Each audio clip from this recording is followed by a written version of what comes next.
Grasim Industries shares fall ahead of Q3 earnings. Grasim industries பங்குகள் Q3 வருவாய்க்கு முன்னதாக சரிந்தன. Grasim industries பங்குகள் அதன் Q3 நிதியாண்டு 25 வருவாய்க்கு முன்னதாக வர்த்தக அமர்வின் போது 0.5% சரிந்தன.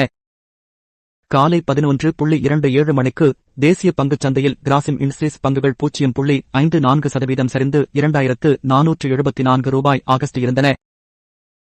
தரகு நிறுவனமான Motilal Oswal financial service Q3 நிதியாண்டு 25 இல் ஒட்டுமொத்த EBITDA ஆண்டுக்கு ஆண்டு 11% குறைந்து ரூ. 459 கோடியாக இருக்கும் என்று மதிப்பிடப்பட்டுள்ளது என்று மேலும் கூறியது. மேலும் FY25 இறுதிக்குள் 50,000 டீலர்களை இணைப்பதற்கான இலக்கு. அதேபோல் குள் 150 டிப்போக்களை அடையும் இலக்கு பாதையில் உள்ளது மற்றும் தற்போது 114 டிப்போக்களை எட்டியுள்ளது. திட்டமிடப்பட்ட 145 தயாரிப்புகளில் 129 விநியோக சேனலில் வைக்கப்பட்டுள்ளன என்று நிர்வாகம் அதன் Q2 நிதியாண்டு 25 வருவாய் மாநாட்டு அழைப்பில் கூறியது. B2B தரப்பில் கட்டுமானப் பொருட்களுக்கான முழு அளவிலான B2B மின்வணிக தளமான பிர்லா பாய்வோட் அதன் திட்டத்திற்கு ஏற்ப தொடர்ந்து வளர்ந்து வருவதாகவும் FY24 இல் அறிவிக்கப்பட்டபடி 3 ஆண்டுகளில் $1 பில்லியன் வருவாயை அடையும் பாதையில் இருப்பதாகவும் நிறுவனம் கூறியிருந்தது.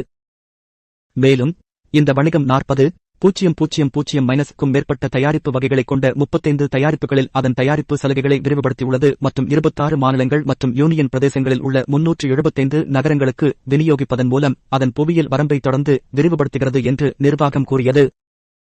மூல மணி கண்ட்ரோல் Declaration. தகவல் கல்வி நோக்கத்திற்காக மட்டுமே. எனது சேனலை சப்ஸ்கிரைப் செய்து ஆதரிக்கவும்.